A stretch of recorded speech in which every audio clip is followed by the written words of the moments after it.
Amados irmãos, a Epístola aos Romanos é considerada pela maioria dos estudiosos e dos crentes como o principal livro da Bíblia.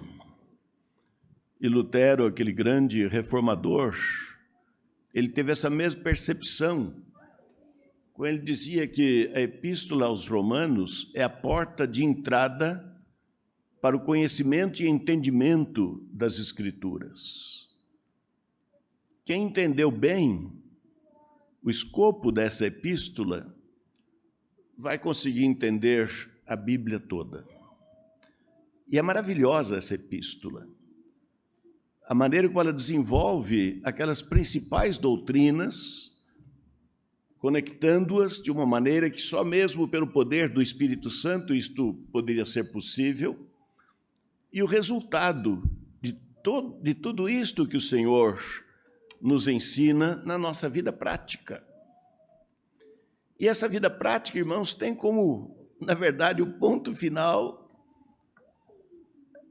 aquela transformação que ela produz na vida daqueles que ouvem, daqueles que Deus chama, daqueles que recebem esta mensagem, cujo centro nem poderia ser outro, é a pessoa bendita e eterna do Senhor Jesus Cristo, nosso único Salvador.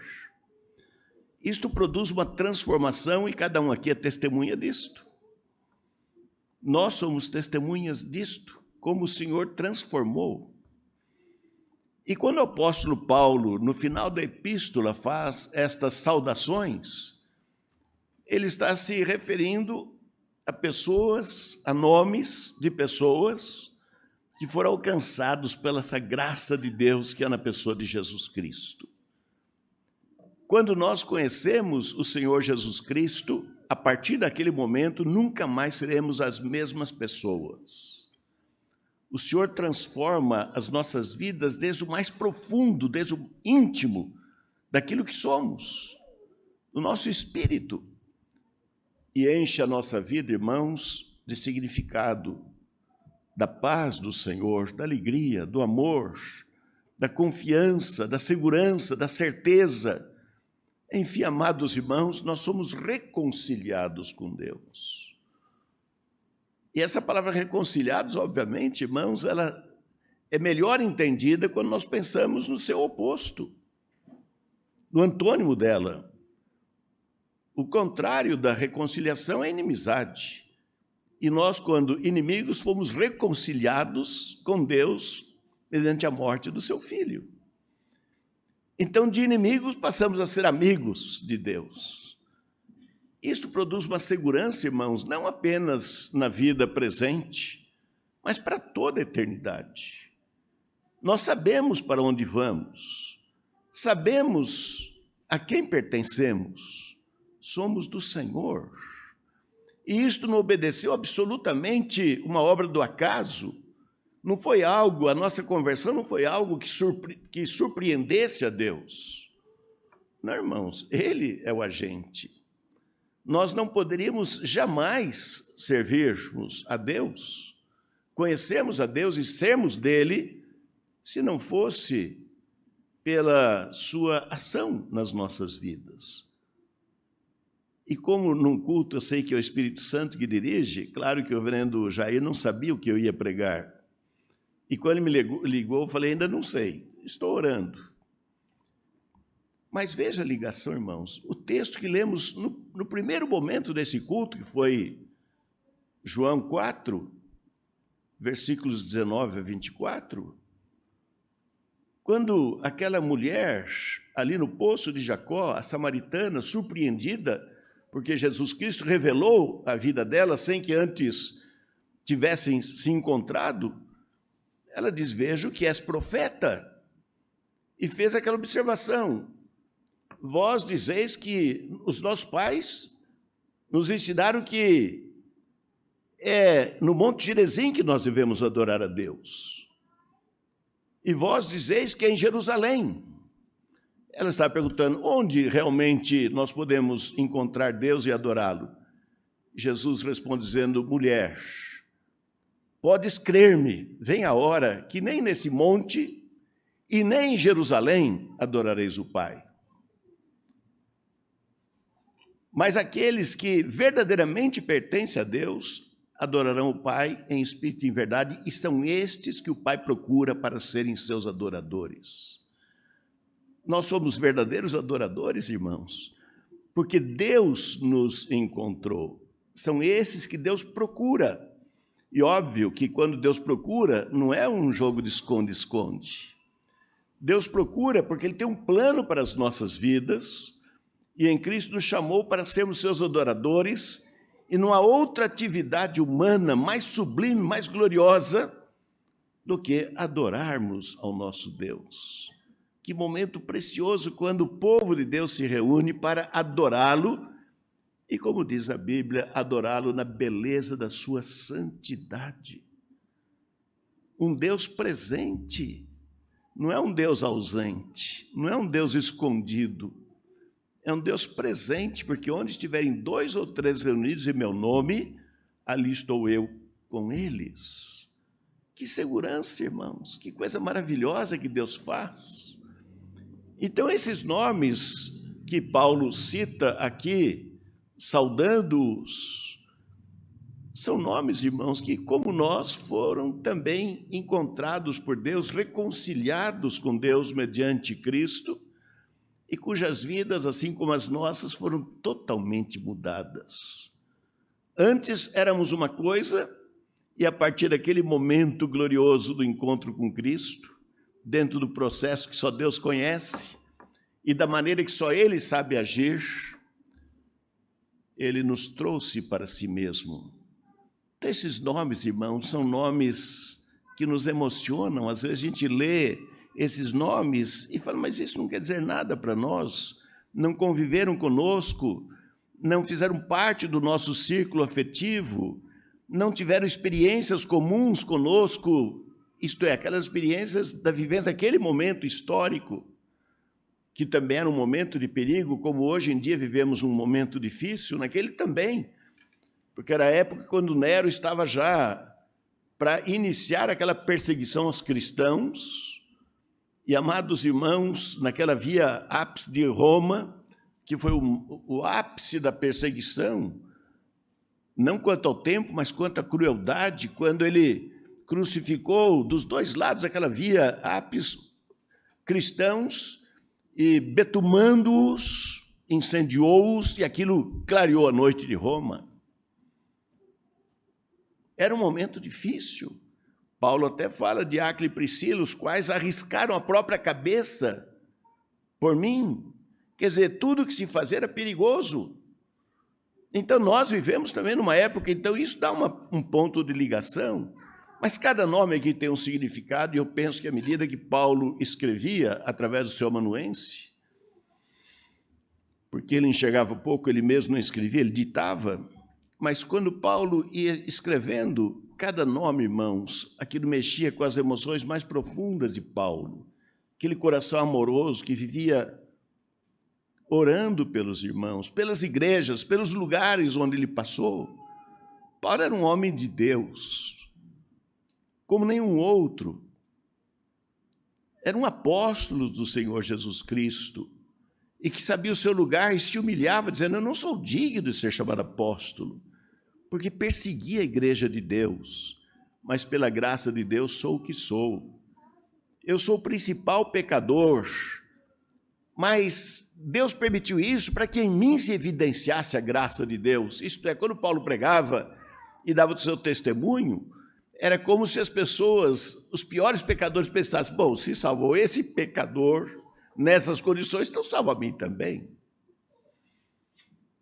Então, amados irmãos, é maravilhoso o testemunho desses nomes. Mas óbvio que eu não vou falar de cada um desses nomes, porque até seria mais ou menos cansativo, mas eu quero particularizar um nome aqui. E até se você estiver com a sua Bíblia aberta, você vai ler comigo agora o versículo 13. Romanos 16, 13. É um homem que você olha e fala, mas é tão obscuro, o que ele quer dizer aqui? Vamos ler?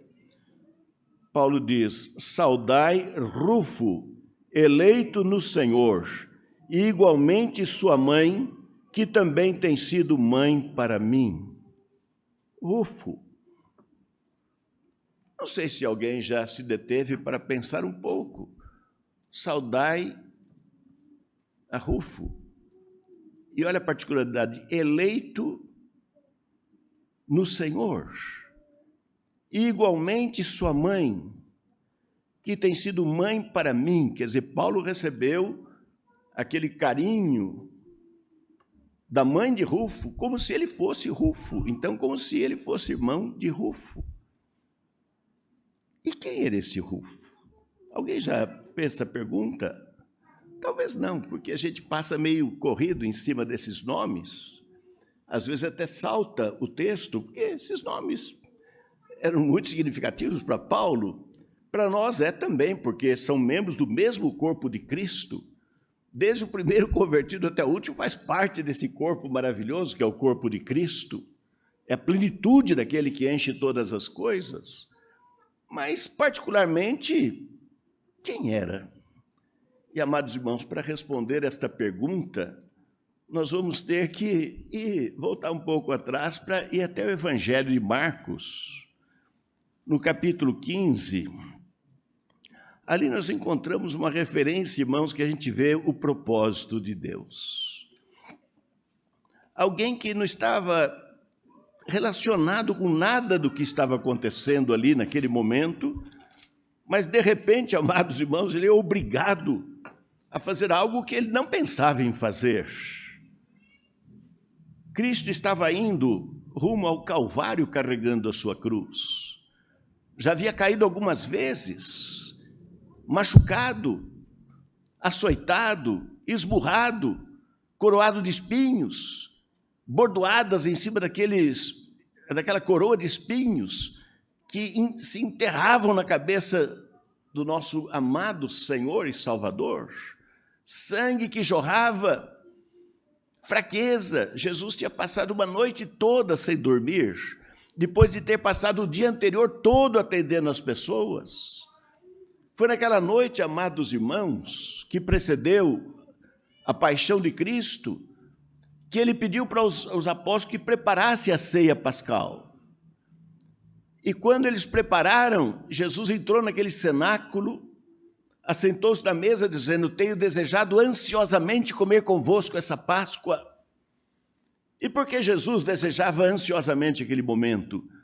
Porque seria o momento, amados irmãos, e eu falo isso, já o cabelo arrepiando aqui na cabeça, eu falo isso, irmãos, porque naquela ceia, Jesus instituiu no lugar dela a Santa Ceia. Esse sacramento, amados irmãos, que mostra a presença material de Cristo conosco.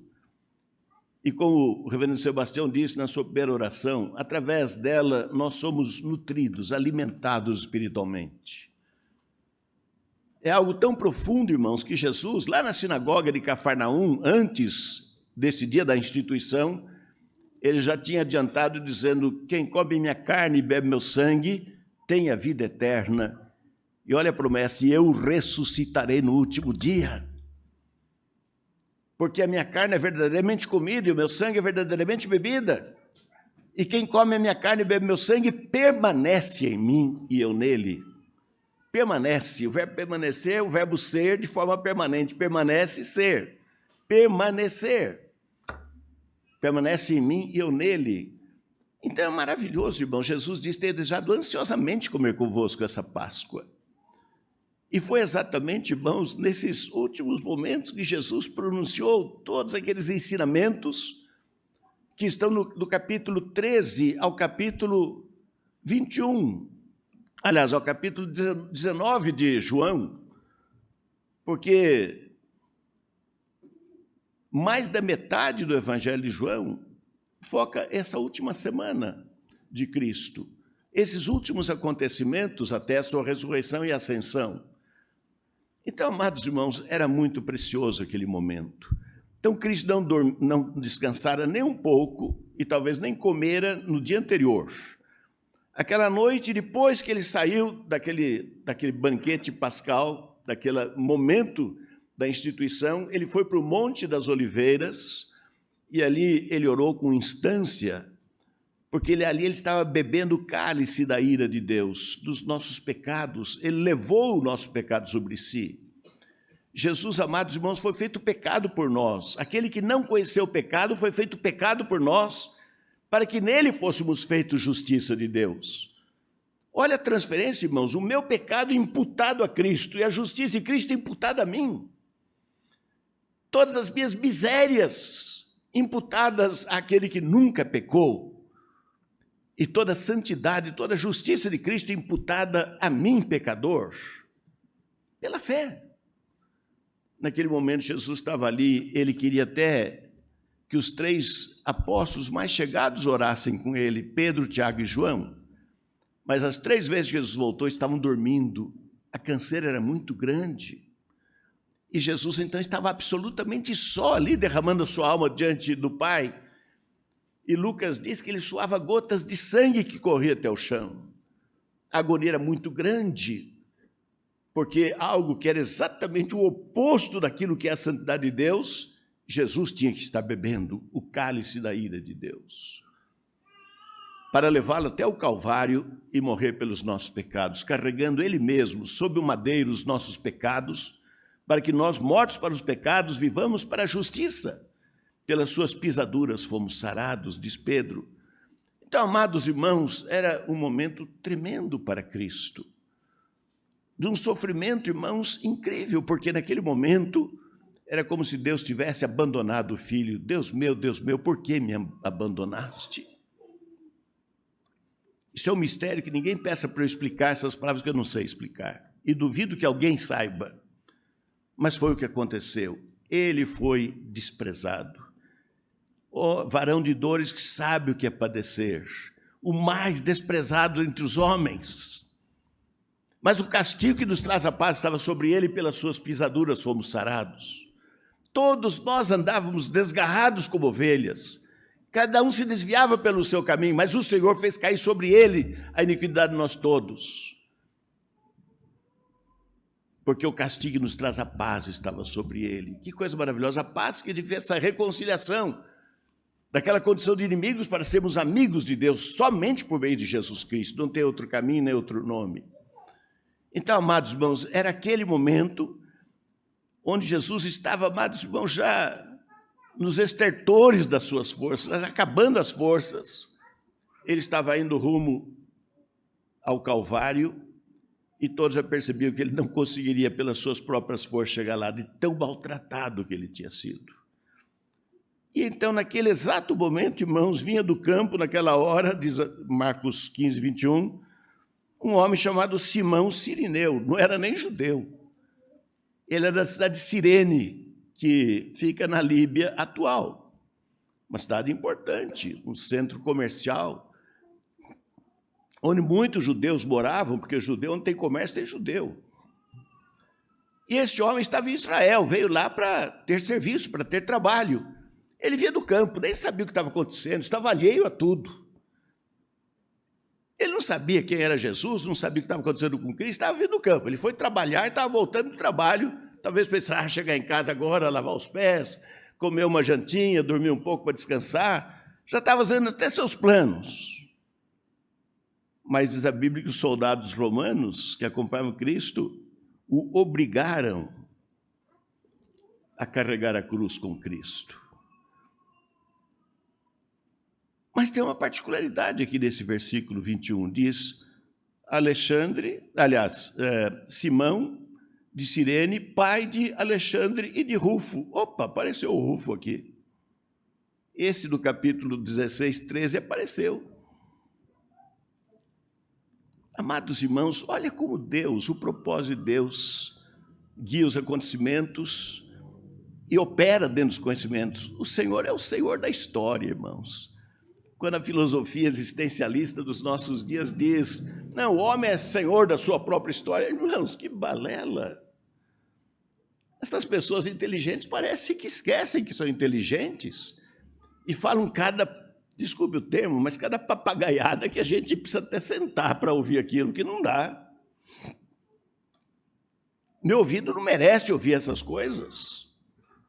Mas eles falam, e são os donos da bola, são aqueles que falam e que são promovidos, encontram, na verdade, veículos de comunicação, na mídia, na imprensa, em todo lugar, nos livros, nas editoras, para falarem coisas absurdas.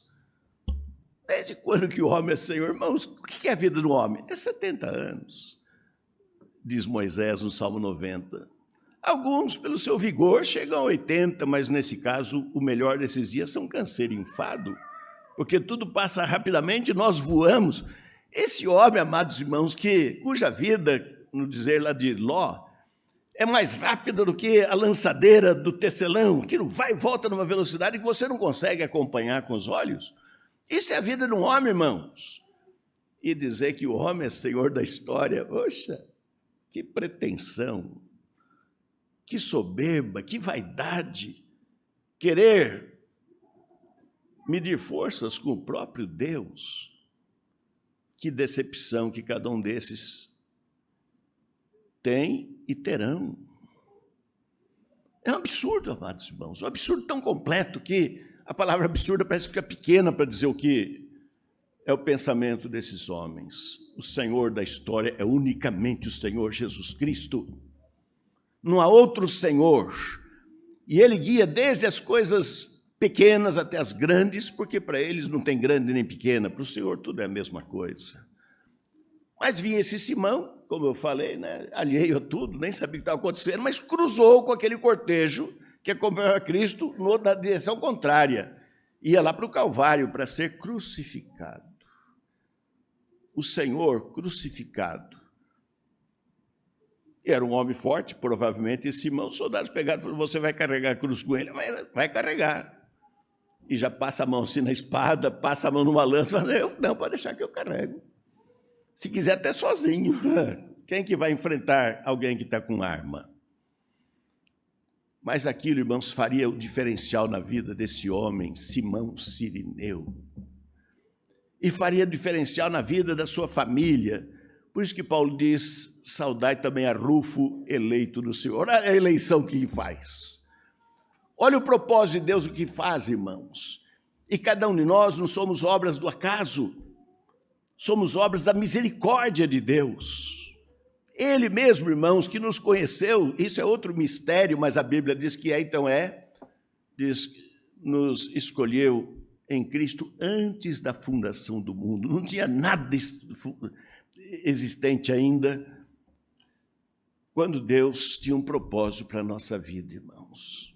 Senhor, quem sou eu para que o Senhor já tivesse um propósito para mim desde a eternidade?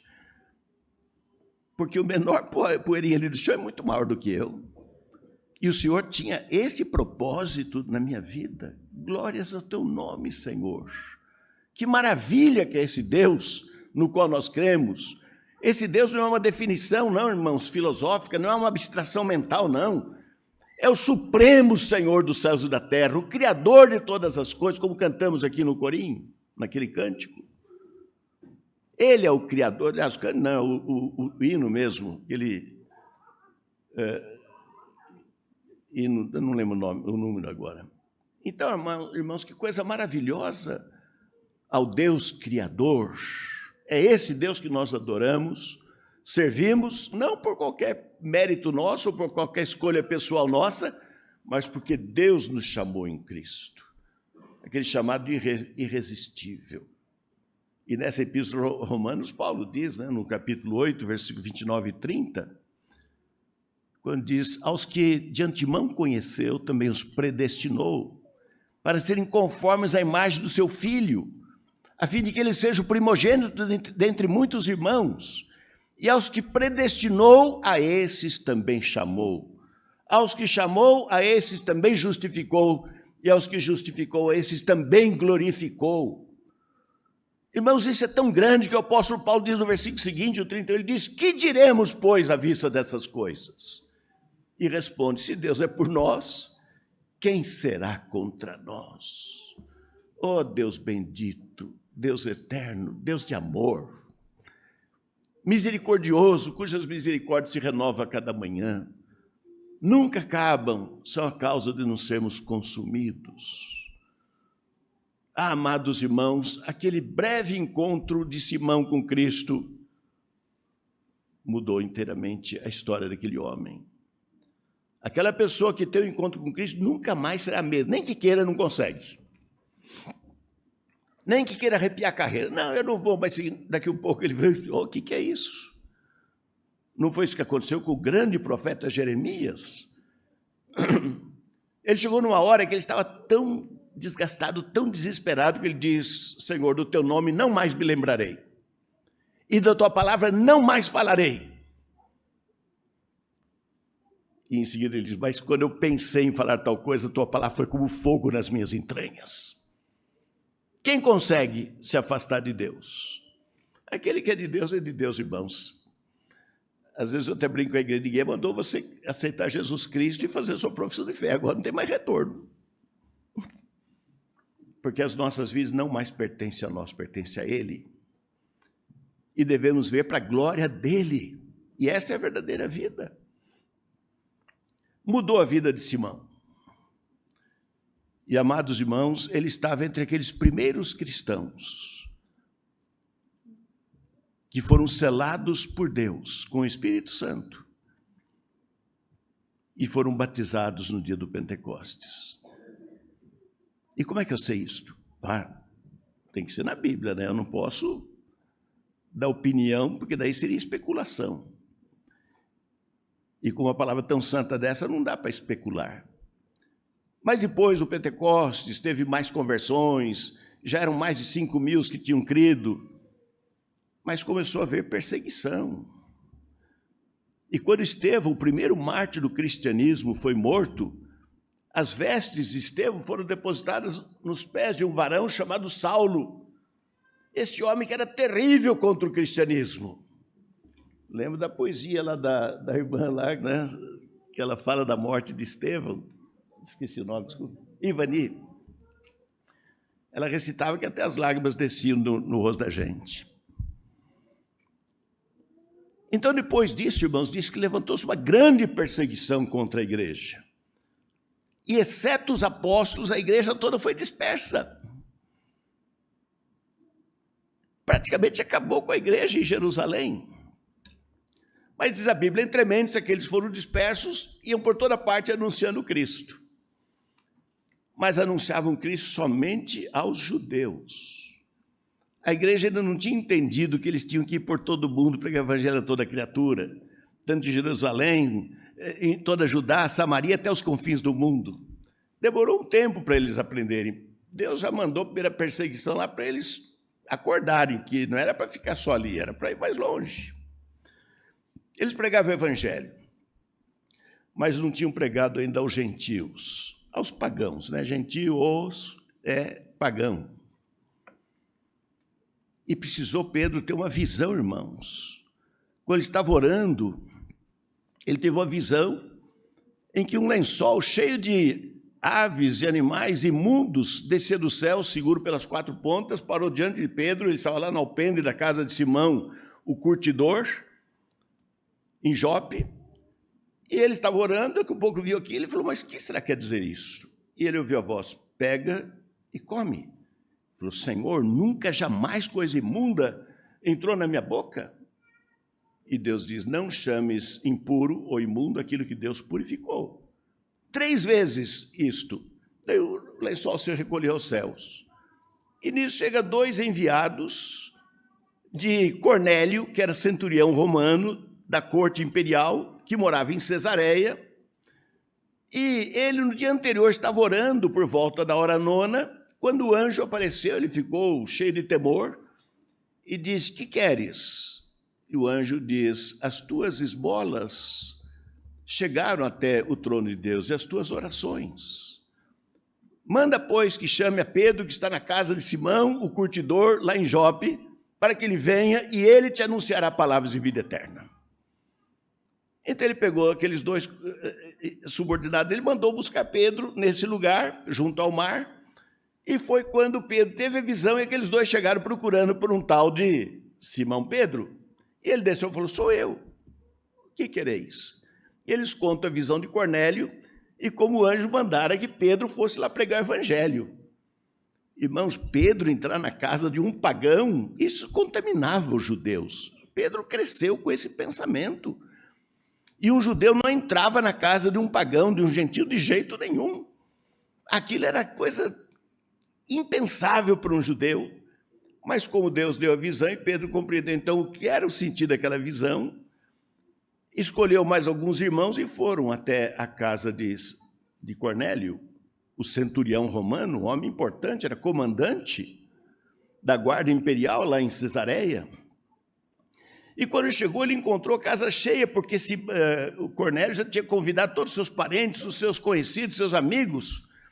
E então Pedro diz: bem, reconheço que Deus não faz acepção de pessoas, mas em todo lugar onde há pessoas que temem a Deus, esses também são agradáveis ao Senhor. E passou a anunciar o evangelho. Falou da crucificação, falou do propósito de Deus em Cristo. E quando ele chega naquela parte, quando ele diz assim: dele, de Jesus Cristo, todos os profetas dão testemunho de que todo aquele que nele crê recebe a remissão dos pecados. Quando ele falou essa palavra, irmãos, nem chegou no fim da pregação. O Espírito Santo desceu sobre todos aqueles reunidos, e eles, como os apóstolos no dia do Pentecostes, passaram a falar noutras línguas as grandezas de Deus. Estou falando língua estranha não, hein? É idiomas. As grandezas de Deus. E Pedro, então, mandou que fossem batizados. Ele nem batizou, olha como ele tinha ainda preconceito. Mas aqueles que ele levou com ele, mandou batizar e foram batizados. E isso chegou à igreja lá em Jerusalém, chamaram Pedro e falou: o que é isso, entrar na casa de um pagão? E Pedro, então, contou a visão, contou o que tinha acontecido e falou como que o Espírito Santo desceu sobre eles. E como eu podia negar a água do batismo àqueles que, como nós, receberam também o Espírito Santo. E dito isso, então, diz lá no capítulo 10, então a igreja de Jerusalém apaziguou o seu coração e davam glórias a Deus, porque também aos gentios Deus deu o arrependimento para a vida. Aí, irmãos, olha que coisa maravilhosa. Aí os cristãos, aqueles que tinham se disperso, falaram: se Deus permitiu que Pedro pregasse o evangelho na casa de um pagão, então nós também podemos pregar. E pela primeira vez eles pregaram o evangelho aos pagãos na cidade de Antioquia, Antioquia da Síria, não é Antioquia da Psídia, que ficava do outro lado onde é a Turquia atual, não, da Síria. Pregaram o evangelho, irmãos, e ali foi uma bênção a pregação, porque muitíssimas pessoas aceitaram a Cristo. A cidade toda foi estremecida pela mensagem, impactante mensagem do evangelho, de sorte, irmãos, que ali, pela primeira vez, os discípulos foram chamados de cristãos. Olha que nome maravilhoso. Nós somos cristãos. E isso chegou ao conhecimento em Jerusalém, que ali o evangelho tinha prosperado. A cidade toda foi impactada. Mandaram daí Barnabé, que era um homem piedoso, para então ver o que estava acontecendo e confirmar aqueles irmãos. E diz o capítulo 11 que quando Barnabé chegou ali, vendo o fervor e a alegria daqueles irmãos, então ele exortava todos para que, com firmeza de propósito, permanecessem no Senhor. Então, louvado seja Deus. Mas, de repente, Barnabé achou que ele não tinha condições de continuar, vamos dizer assim, pastoreando aquela igreja, porque era muita gente. E ele foi até Tarsis, à procura de Paulo, para trazer Paulo para ajudá-lo naquele ministério. Olha que coisa, irmãos, como Deus faz. E daí, no espaço de um ano, eles pregaram o evangelho ali, e a cidade quase inteira se converteu a Cristo. E pela palavra de Ágabo, um profeta que tinha naquela época, havia fome no mundo, e em Jerusalém estava uma grande dificuldade, porque a igreja tinha sido dispersa. Então eles fizeram uma coleta de ofertas, de roupas, de comida, uma oferta. Levantaram uma oferta e Barnabé e Paulo foram levar essa oferta em Jerusalém. E coincide exatamente esse ministério deles levar a oferta, quando Herodes manda matar a Tiago e manda prender Pedro, tensionando entregá-lo depois da Páscoa para ser morto também. Paulo estava em Jerusalém, irmãos. e ele foi testemunha do que Deus fez com Pedro. Tirou de dentro da cadeia, que estava guardado por 16 soldados, e no mais interior do cárcere era preso com os pés no tronco. O anjo libertou Pedro. Irmãos, imagine um crente principiante como Paulo, que tinha acabado de se converter no capítulo 9, fala da conversão dele, quando ele ia para Damasco para prender os cristãos, para maltratar os cristãos, perseguindo a igreja. Ele se converte. A igreja não recebeu Paulo no primeiro momento, que tinham medo dele. Ele acabou indo para Tarsis. Barnabé busca em Tarsis. Ele vem para Jerusalém com Barnabé e acontece isto. E daí Barnabé introduziu Paulo no meio dos apóstolos. Não, ele é dos nossos. Ele prega o evangelho como nenhum outro. Muita gente está se convertendo através dele. Então, quando Paulo retorna para Antioquia, irmãos, ele já tinha aprovação dos apóstolos, e lá, amados, no capítulo 13 de Atos, quando ele volta para Antioquia, a gente vê, amados irmãos, que a igreja, pela direção do Espírito Santo, separa Barnabé e Paulo para a primeira viagem missionária. Mas olha o detalhe agora, nós vamos chegar lá em Simão Cirineu, e por que esse tal de Rufo também estava lá? Diz, havia na igreja de Antioquia profetas e mestres, Barnabé, Simeão, olha o Simão aí, ó, o Simão Cirineu, por sobrenome Níger, Níger quer dizer negro, o Simão negro, ele é lá da África, da Líbia, ele veio de lá. Simão, Níger, Lúcio de Cirene, olha o Cirene, da onde ele era, Manaém, Colasso de Herodes, o tetrarca, e Saulo. Saulo ainda não chamava Paulo, ainda ele não tinha mudado seu nome. Ele era um mestre lá também. E servindo eles ao Senhor e jejuando, disse o Espírito Santo, separai-me agora Barnabé e Saulo para a obra a que os tenho chamado. E então, jejuando e orando, impondo-lhes as mãos, o despediram, quer dizer, saíram para a primeira viagem missionária. Então, irmãos, esse Simão Cirineu morava agora em Antioquia, ele foi disperso também de Jerusalém. E foi a esposa dele, mãe de Rufo, que cuidou de Paulo como mãe, por isso ele diz a mãe dele e minha mãe. Oh, Deus bendito, aos caminhos do Senhor, irmãos. Quando Isaías diz, porque Deus diz através de Isaías, porque os meus pensamentos não são os vossos pensamentos, nem os meus caminhos os vossos caminhos. Porque assim como o céu está mais alto que a terra, assim são os meus pensamentos mais altos que os vossos pensamentos e os meus caminhos mais altos que os vossos caminhos. Nós, irmãos, somos crentes por causa desses caminhos do Senhor. Quem poderia querer ser crente sem saber o que é ser crente? Quem desejaria Cristo como Salvador se não sabe nem o que é salvação e que nós somos pecadores? É um pouco antes de ser crente, isso há 50, vai fazer 54 anos agora em dezembro, pouco antes de ser crente eu achava que eu era um cara bom. Eu olhava no espelho e falava, tá aí um cara bom. Quando eu li a Bíblia pela primeira vez, em dezembro de 67, que eu falei, meu Deus do céu, sou o pior de todos. Paulo diz que ele é o principal pecador, aí eu não concordo com ele não, sou eu mesmo. E continuo sendo o último da fila. E quero continuar assim, sou o último, que jamais mereceria a misericórdia de Deus, sua bondade. Mas quis o Senhor, nos seus eternos propósitos, em Cristo, me escolher. E me chamou. E eu sou crente, graças ao bom Deus. Como Deus age, irmãos. Cada um de nós somos um Rufo, está vendo? Os caminhos de Deus, olha quanto caminho. O pai dele cruza com Cristo lá no caminho ao Calvário. Daquele dia em diante nunca mais seria a mesma pessoa. Aí é disperso lá de Jerusalém, vai e chega, depois de uma caminhada em Antioquia, lá se fixa. Daqui a pouco chega Paulo lá. E a mulher de Simão Cirineu cuida de Paulo como se fosse um filho. Por isso que ele diz, é também minha mãe. E aí está, amados irmãos, a vida de cada crente que obedeceu um propósito divino para ser um crente. Por isso eu amo os irmãos, porque são meus irmãos.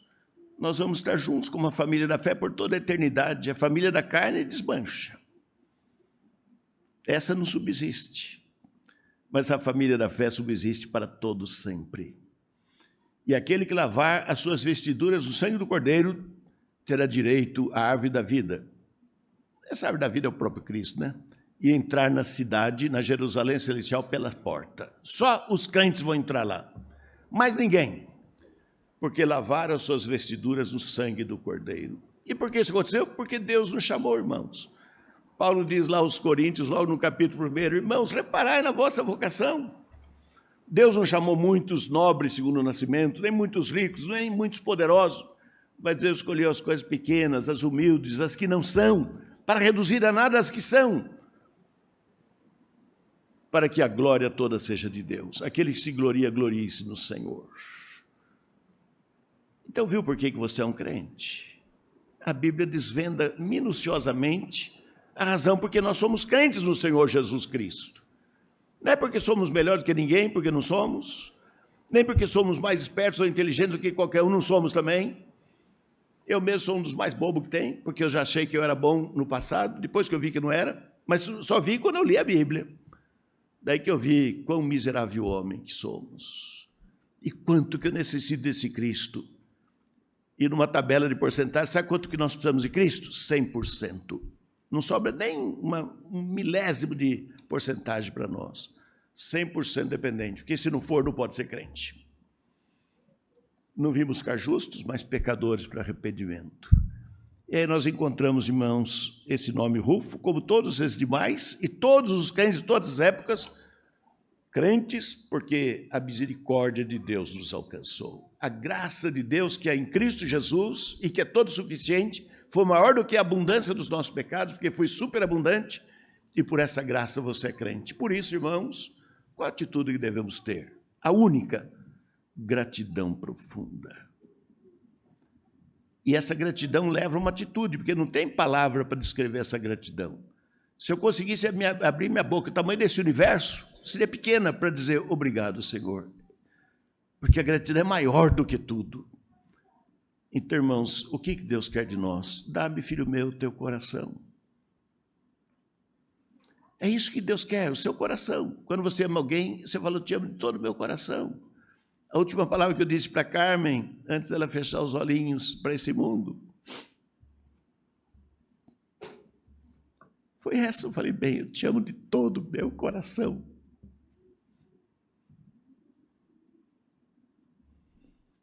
E cada filho pôde abraçá-la e dizer, mãe, eu te amo. E ela falou, eu também te amo, meu filho. E quando acabou isso, ela apagou. Dormiu. Sem nenhum aspecto de tristeza, de dor, de sofrimento, de aflição. Não, dormiu serenamente em Cristo.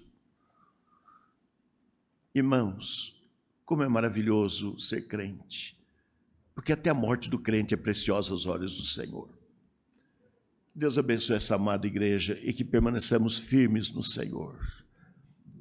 Porque, como diz Salmo 138, versículo 8, nós somos obras da misericórdia de Deus. Cada um de nós. Não tem exceção, não. Seja criança, seja adulto, seja velhinho, seja de meia idade, ó mulher, somos obras das suas mãos, da misericórdia de Deus. Amém, irmãos? Que Deus abençoe a igreja.